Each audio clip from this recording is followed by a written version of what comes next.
Welcome back. It is 2025. Can you believe it? By 2025, we're supposed to have flying cars. We're supposed to have flying presidents, maybe a transgender president. Didn't deliver on that one this time, but we're back in our official blockbusters gear. I don't know if you can see that. I don't know how I can display the outsides of my arms. Maybe like that. Maybe do a little bit of robot. On the new set, we're away from the trans wall.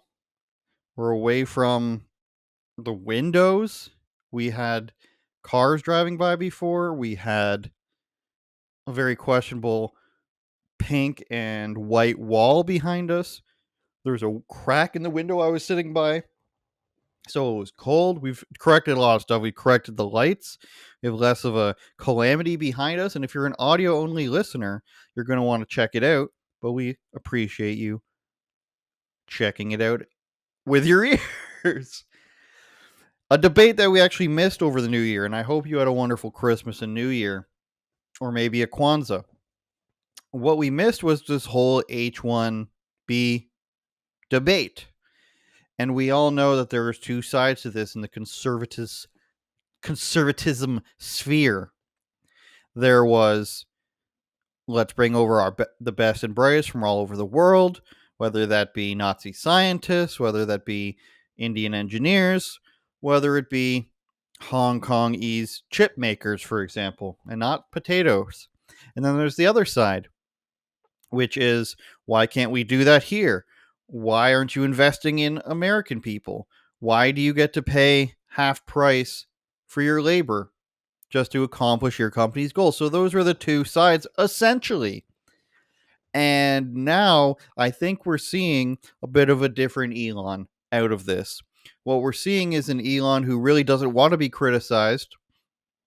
He's partnered with Vivek Ramaswamy, who is also saying, hey, America is not breeding its people, as we can use that in a Matrix-esque term.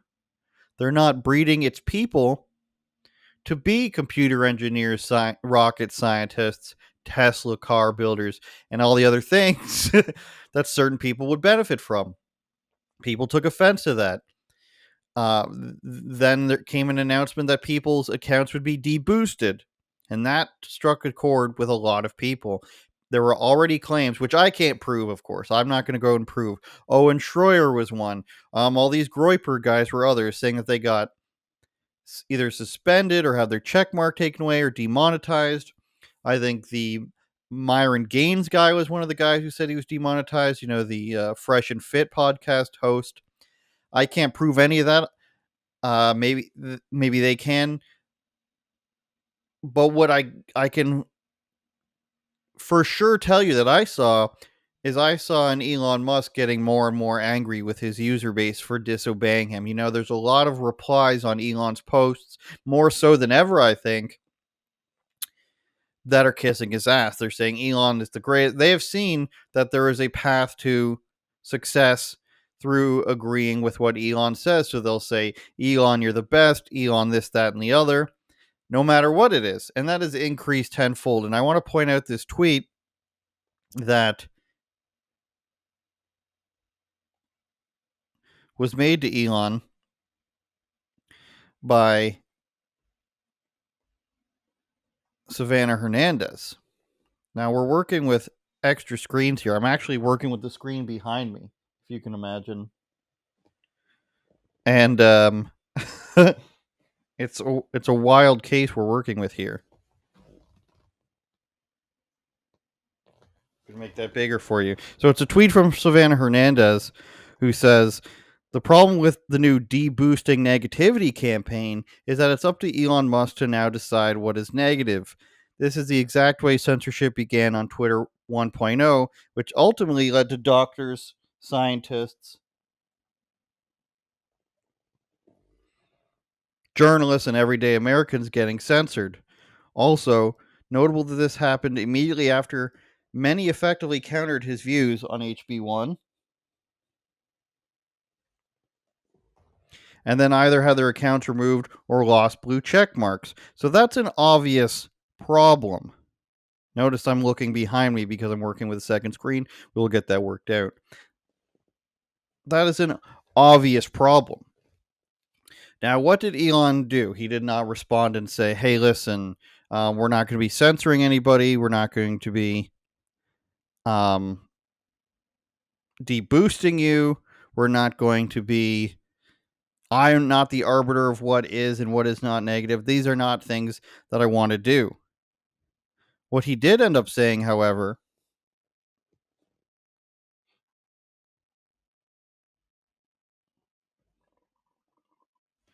however, was basically, too bad you're a piece of trash.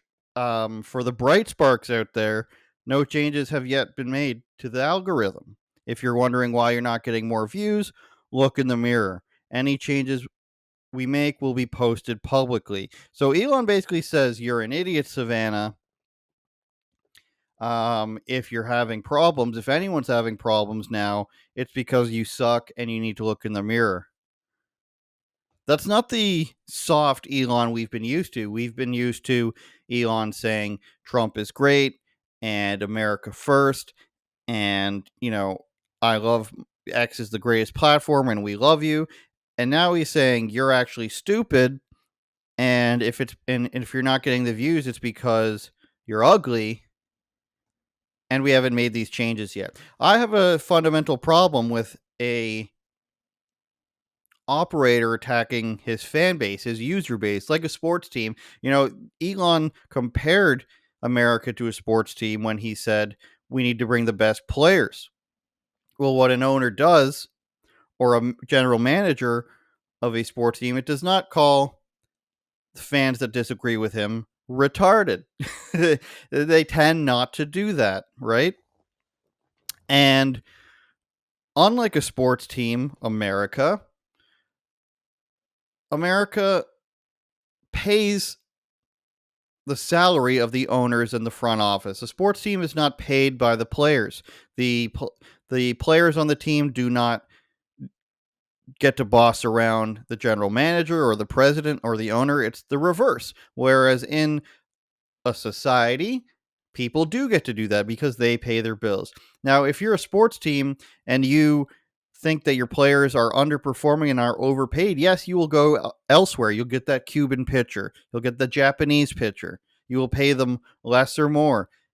Basically, you're searching outside, you're sending scouts elsewhere to get better players, perhaps for cheaper money or just ones that perform better. But what a successful team does do, however, is they facilitate a better farm system. They train their young players. They create a culture, a winning culture. And that's not something a sports team has to do if they're not focused on winning. So my point is that these companies, they don't have an incentive to foster this growth in American society because they can go out and get the talent they need elsewhere. They're not concerned about America becoming champions or the American people becoming world champions. They're concerned about themselves only. And they will not do that without getting a better farm system. Now, they might the difference here is that these companies have access to all the farm systems of the world, which a sports team does not. The sports team, the New York Mets can't say, we love your farm system, New York Yankees. We're going to take them all. The Yankees have these people under contract, and unless they release them or trade them, they can't get them. Much easier to do that as a company. So the lesson here is America is not actually a sports team. The only way you can call it a team in that sense is if the players are actually the ones who are in charge of the franchise. But what you can't do is you can't replace your citizens with people that you think are better workers who you have to pay half as much because you don't like their attitude. That is what a sports team does. And you can't do that with just the average person. And it goes on like this. I want to bring up now a recent story I wrote about. It's going to take us a second to find here. And did I type in my own website correctly? I don't think I did. Andrew Says TV, not Andrew Size TV. I typed it in wrong again. Andrew Says TV. A story about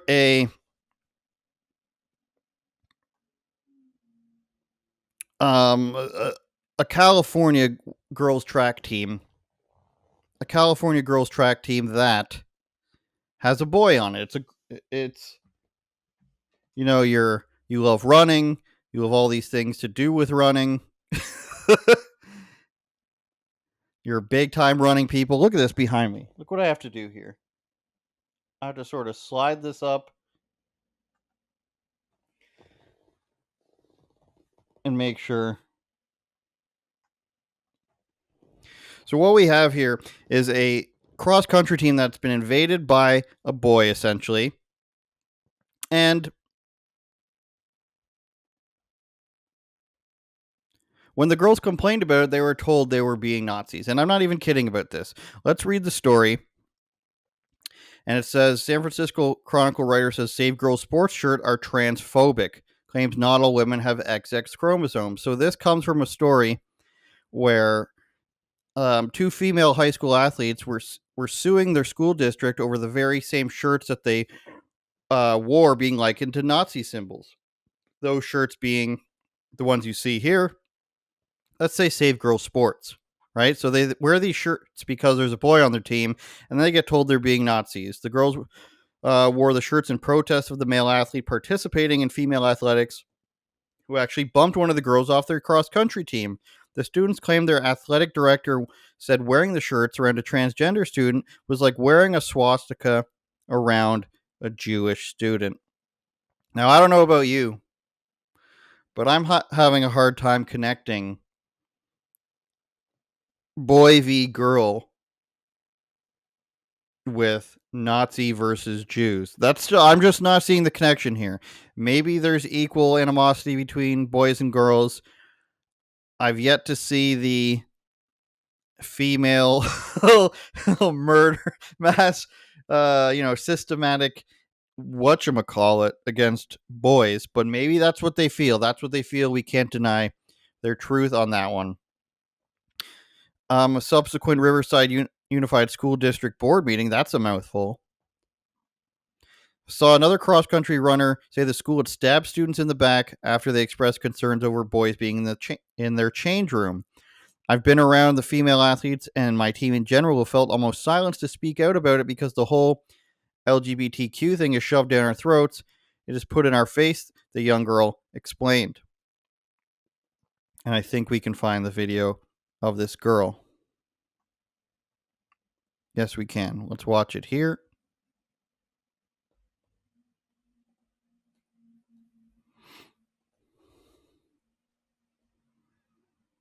Student at Martin. Hello.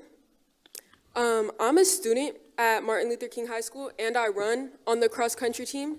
So I'm constantly affected by these actions that have taken place this season, and I have been around the females and just my team in general who have felt almost silenced to speak out about it because the whole LGBTQ is shoved down our throats, it is put in our face, and we live in a society where it is almost impossible to speak out on it without facing the repercussions of it.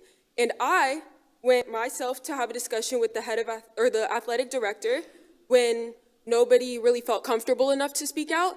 And I don't think it's fair, knowing Caitlin and knowing Taylor, to see their spots getting taken away. Caitlin and Taylor are the girls who wore the shirts. To see all these things being jeopardized for one person. It feels as though that my school and the school district is choosing to support one person instead of the whole team and the whole school as a total. Like, it's not fair. It's not okay. I try my best not to put personal beliefs into it, but seeing this first-handedly, seeing my teammates getting their spots taken for one person that's choosing to be a girl, it's not okay. I've done my research. I've looked into the CIF rules, and I've looked into the NCAA rules, two completely different things. And when I went into this meeting with the athletic director, I knew that.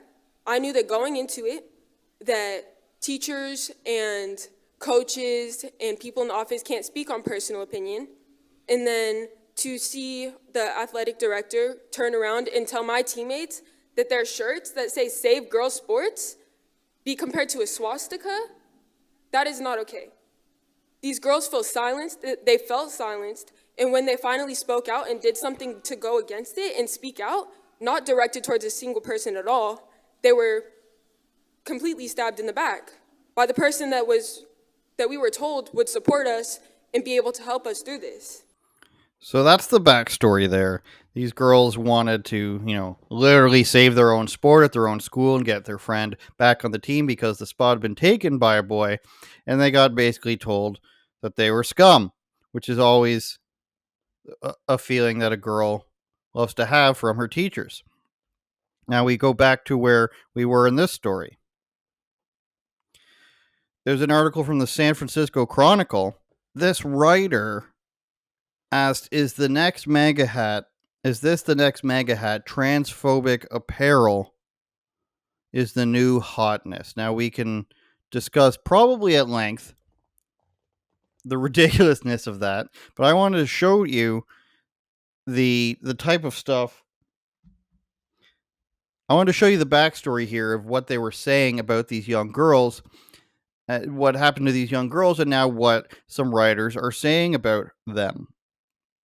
So the shirts in question, worn by two student athletes whose families are suing the district over their free speech rights after they were reprimanded by school officials, said save girls sports and XX does not equal XY. The athletes who contend that a trans cross-country runner unfairly, in quotes, took their spots at a team event due to physical advantage, donned the shirts at a following practice session and were told by the school's director that the shirts created a hostile environment. Notice we are not saying here that the athletic director called them Nazis. That's conveniently, maybe the writer doesn't believe this, doesn't want to say that it was a claim either, but writer does not want to say that these young girls were called Nazis, which is interesting. At the December meeting, which we just saw, supporters of the girls, including State Assembly member Bill Asaley and representatives of right-wing groups with links to the Heritage Foundation, including the California Family Council and Young Women for America, wore the same blue shirts in solidarity. I can't help but look at this whole case as a sad, empty spectacle that demeans us all. It's very demeaning to us all when girls don't want a boy to pretend to be one of them, to dress up as a girl and really run them into the ground in cross country. You see the difference in a 100-meter sprint between men and women is a couple seconds. Let's extrapolate that over an hour-long cross country run, and we can see how there might be a little bit of a problem. It's sad that it demeans us all to care about these young girls. And we will show you the writer for this. The father of one of the young girls accusing her classmate of essentially stealing girl valor. So this writer has no problem just being like, it means nothing to be a girl, obviously. Revealed his daughter ended up beating her handedly in a later competition. He beat her, the boy, her, 3 days after the school board meeting. That same father has started selling shirts on his online storefront at a local custom printing company. He's likely the reason why these exact shirts have disseminated so quickly. Now, this is where we get into the nitty gritty here, where we start making some claims as this writer. Studies of human genetics show that sex, like gender, is a spectrum. And the cases of female athletics like Algerian boxer Amin Khalif show that there are many, many ways a woman can look. By the way, Amin Khalif has a micro penis. He has testicles. Two different boxing organizations and a set of biologists, we'll call them, have revealed that is indeed a man. We can go over this again if you'd like, but they heard what they wanted to hear, so that case is closed, I suppose. It's just a woman who looks different. On a basic level, not all cis women even have XX chromosomes. That's interesting. So these shirts make no sense, she says. What are we even arguing about? So it's so obvious to this writer that not all women look like women and not all women have female chromosomes. That's pretty obvious as of today, as of yesterday even. And I don't even know what we're arguing about. Why are we even arguing about the penis in the women's bathroom? I don't understand, people. Why are we arguing about the guy beating up the girl? I don't quite get it. I don't understand what the problem is. What are we even arguing about? And I want to show you who this is writing this article, okay?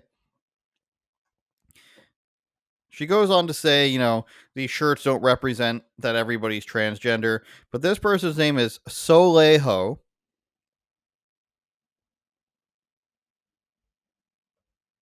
That, if it's a French name, that means the sun. So Sunho, which is interesting. I don't know if that's the person's real name. An opinion columnist and a cultural critic focusing on gender, race, food policy, and life. They were previously the Chronicle's restaurant critic, spearheading Bay Area restaurant recommendations through the flagship Top Restaurant series.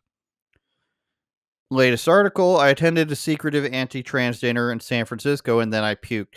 This is like, do you guys remember the bro writing of the early to mid 2000s?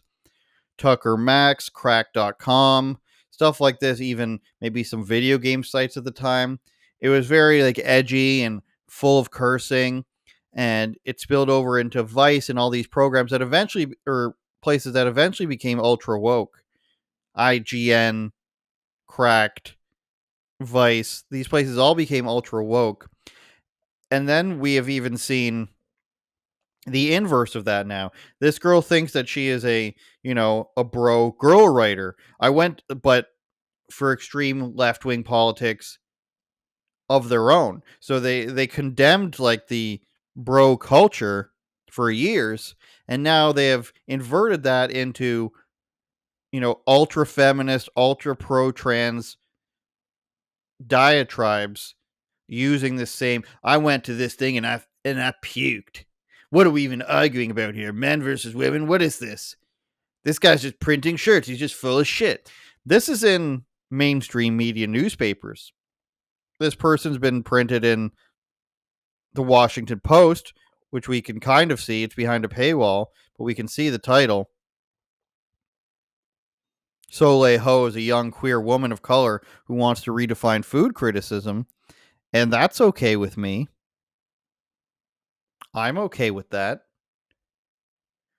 Who are you to say that a young queer woman shaped like a football is not to tell your daughters that they're pieces of shit for not wanting to change with a boy?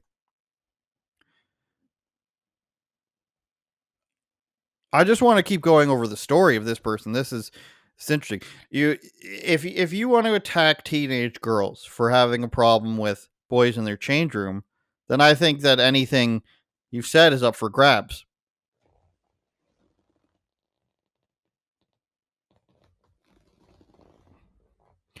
They're a young queer woman who wants to redefine food criticism. Food criticism's only voice speaking from such a specific intersection of queerness and color, a lived experience of gender nuances, and big geek energy. None of this means anything, by the way. Soleil attended Stuyvesant, a prestigious public college prep in Lower Manhattan, and probably in their first week, freshman year, realized they were queer after making a new friends. Probably. Everything I do is based around being queer and being a lesbian and all this stuff. It's the most important thing. It's in my title. It's the basis for all my articles and everything I write about. But it's just probably. Did I when I became queer? Probably. Did I was it in college? Probably. We would stay up all night, stay up on what was then 56K internet and AOL Messenger and just talking about everything. And she said, you're probably not straight. And I was like, oh, that makes sense. You're like an octopus living in the woods for so long. And then you see the ocean and you're like, oh, that's why. That's why I'm a little strange. So basically, this girl had a bigger lesbian tell her that she's gay or something. And she said, okay, that makes sense, I guess. Do you see what I'm saying here? This is the biggest part of their life, identifying as queer and transgender and whatnot. And then when asked how this all happened. They were just like, oh no, it might have happened at this point. I don't know.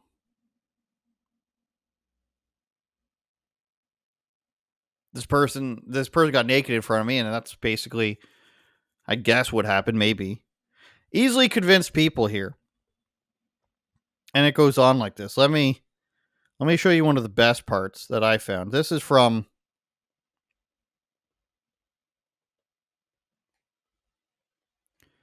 hold on. This is from a podcast description that this person did. And I just want to show you the breakdown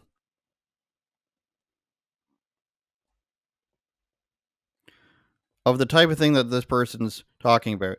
If you want to say, Andrew, you're exaggerating, you don't know that this person talked about this all the time. You don't know that this is what they center their entire persona about, and then they say it's not a big deal about anything. This is what a podcast episode with this person is like, okay? It says, in this week's episode, we speak with Soleil Ho / she, her. Interesting that at this point, the pronouns have changed. So you have a person who's at least in their 40s, because if they were in college with 56K dial up internet, that's late 90s, mid to late 90s. And they only started using they said that they probably became gay at that point, or queer, whatever that means. And then 20 plus years later, they started using they them pronouns after, probably because it became more popular. In last week's episode, we spoke with Soleil Ho, she, her, a writer, chef, and host of two fantastically intersectional podcasts, Propaganda and Racist Sandwich. You see what I'm saying about the inverted bro culture, this Vice News speak? It's so funny. Racist sandwich, it doesn't mean anything. Don't you want to listen? Here are the topics they spoke about. The privileges of giving off non-binary gay vibes as a female chef. Doesn't that intrigue you? Fighting against sexual assault harassment at your favorite restaurant. Doesn't that intrigue you? Creating a queer Vietnamese American community. Don't you want to be part of it? Claiming gayness while in a heterosexual marriage. We've got a person who isn't sure if they became gay in college, started using pronouns in their 40s, but is in a heterosexual marriage, says it's not really a big deal, but everything I write about and talk about has to do with my gender, which actually isn't a real thing. Women don't even have XY chromosomes, so why are we talking about it?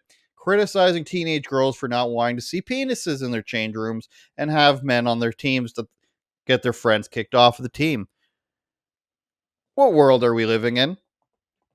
That the San Francisco Chronicle and the Washington Post say, "Hey, this is a good thing."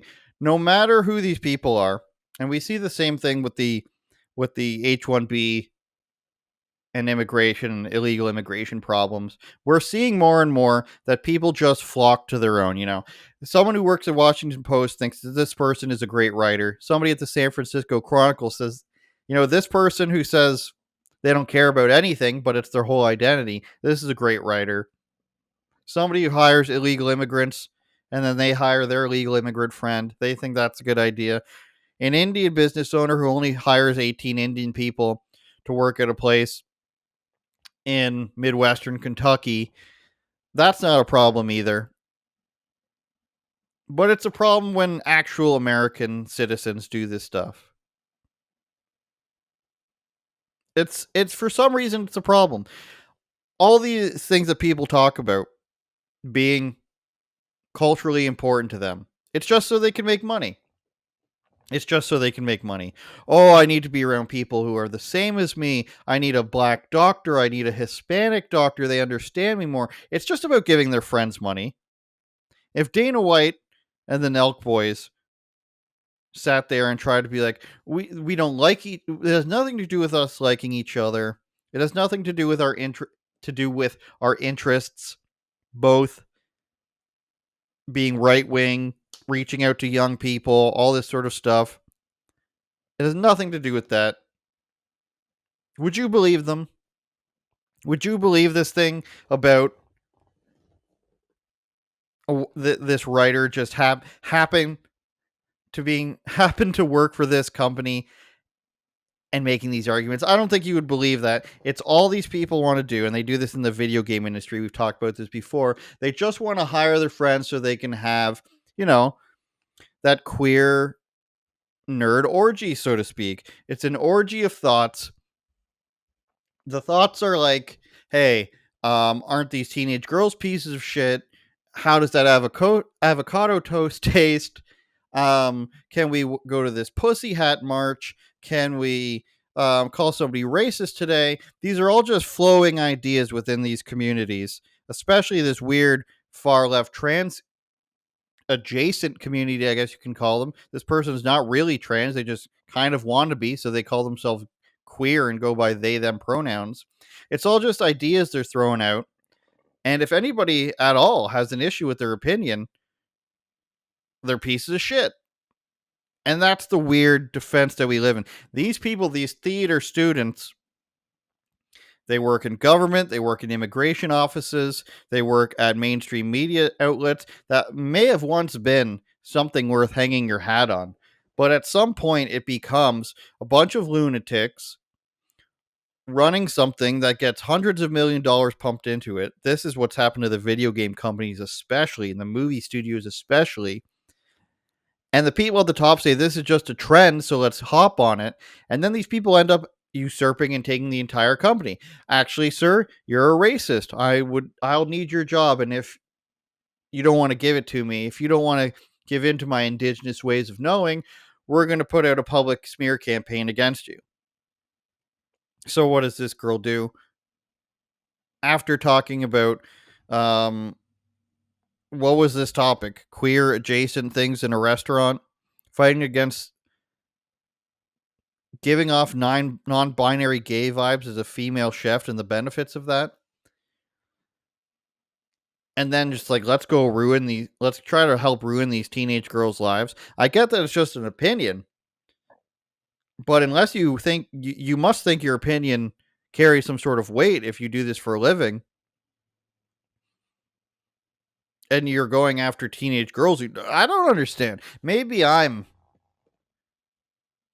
watching the wrong things. Maybe I need to think of the Costco kids more. Maybe I need to watch the Talk to a podcast and buy her coins. Maybe I need to watch one of these streamers that just goes into people's houses. Maybe I'm not watching the right things. Maybe a little bit Misfits boxing in my life would be what I need. I think there's another thing in my life that I need. More eBay. Where do you think I got this shirt? I want to discuss the things I've been seeing on eBay. Okay? And this is very traumatizing. I wanted to find a segue to it. I found one. Okay? The things that we're finding on eBay, this is the stuff we need to be talking about. These are the people that are interesting. You know, Theo Vaughn will have an electrician or whomever on his podcast. The Tosh podcast is psychiatrist. It's just all about him. These are the people we need to be talking about. The people who are selling things on eBay. I don't think you guys know exactly what's going on in the dark corners of our favorite e-commerce site. eBay and Amazon came out at the same time. How often do you go on eBay versus Amazon? Probably 1,000 to 1. Start going on eBay. Start finding things from the 80s and the 90s that are so alarming for you to purchase that you want to purchase it. Is it a Pizza Hut lamp from 1996 for $2,000? Is it an instruction manual to something from 1985? Is it a digital camera that uses floppy disks to save the photos on, meaning you could probably only save one photo to each floppy disk, which is completely redundant and nonsensical? Did I buy one of those? Yes. I bought a camera. It's a digital camera with a digital display from the year 2001 that saves the floppy disks. Isn't that absurd? Yes, of course it's absurd. Why do you think I bought it? Do you think I'm going on eBay buying things because they're not absurd? Do you think I'm going on saying, let me just get the things? That's what Amazon's for. Do I need toothpaste? Do I need a 30 pack of Kool-Aid jammers that are on sale? Of course. Amazon. Amazon's where you're going for that. Do I need obsolete technology that I actually don't have any use for, but I want it anyway because that's funny to me? That's eBay. But I want to see the kind of sick people that are on eBay.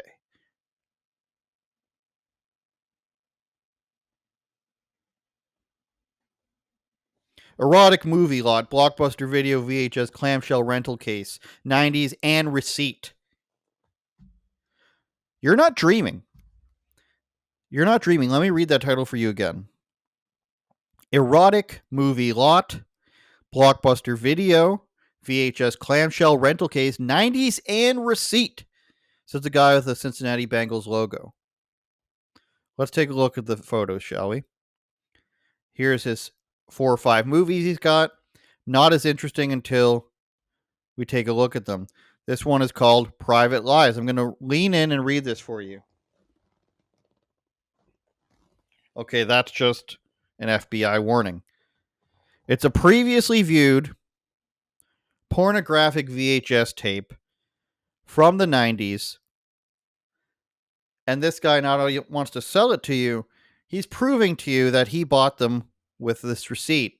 Or, perhaps even better, he rented them and never returned them. First one's called Private Lies. Fair enough. This one is called Erotic Confessions under the Intimacy Rated category. Not sure what that means.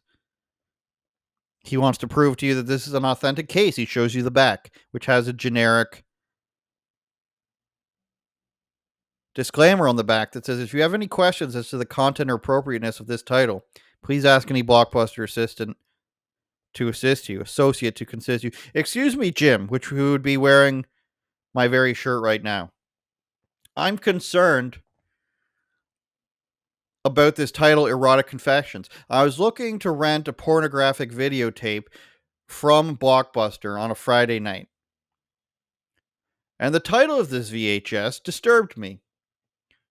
What can you do for me? What's the answer to that question?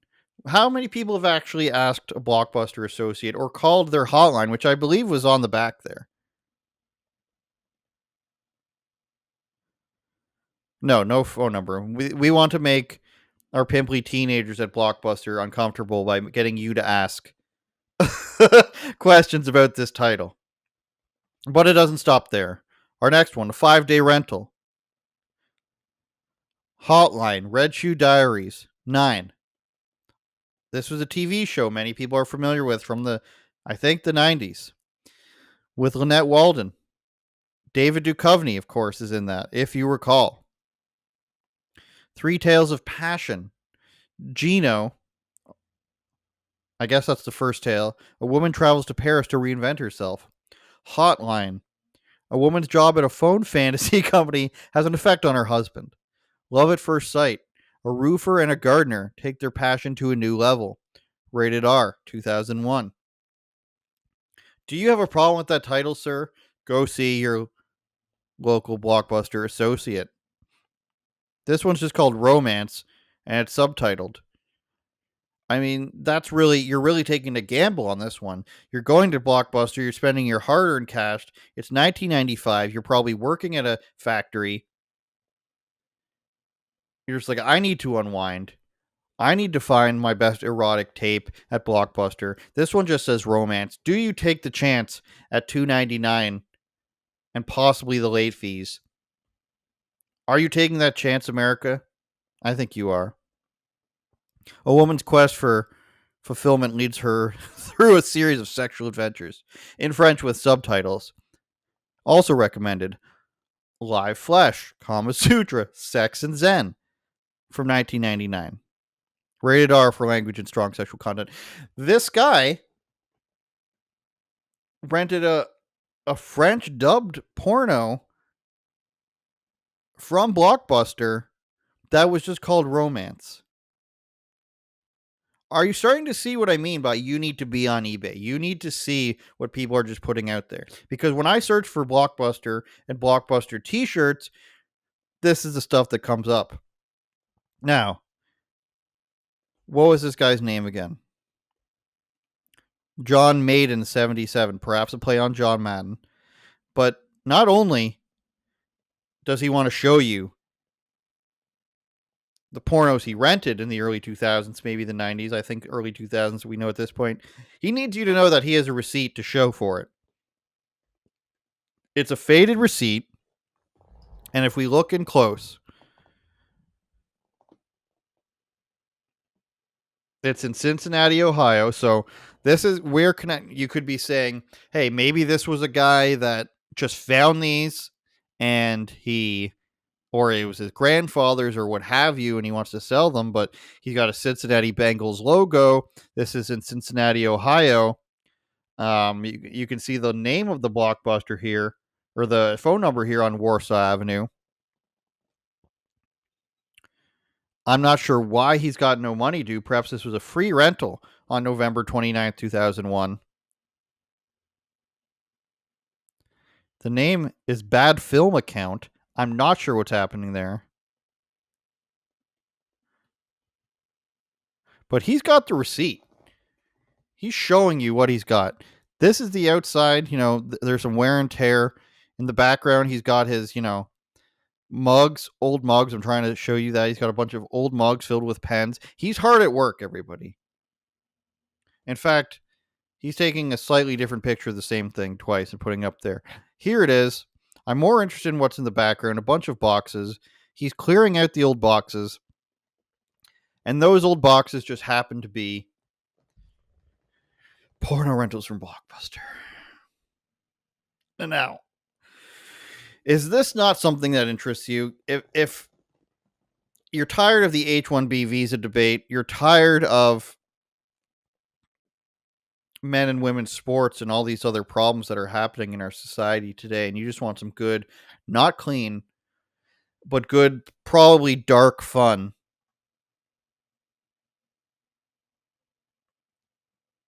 go to eBay.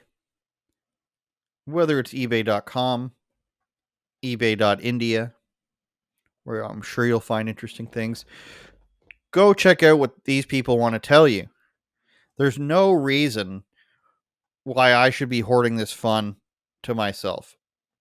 Absolutely no reason. I hope I've helped you a little bit. I hope you're enjoying the new set and the new intro and everything. A little bit mismanaged this week. We'll be back with more content next week. Patreon.com/UOPod if you want to help out the show. Liking and sharing and subscribing really helps us out. Send me what you found on eBay. I will continue the search of insane things. Why don't we just go ahead before we go, see what else is suggested? Is there going to be anything else suggested on here that we can entertain you with?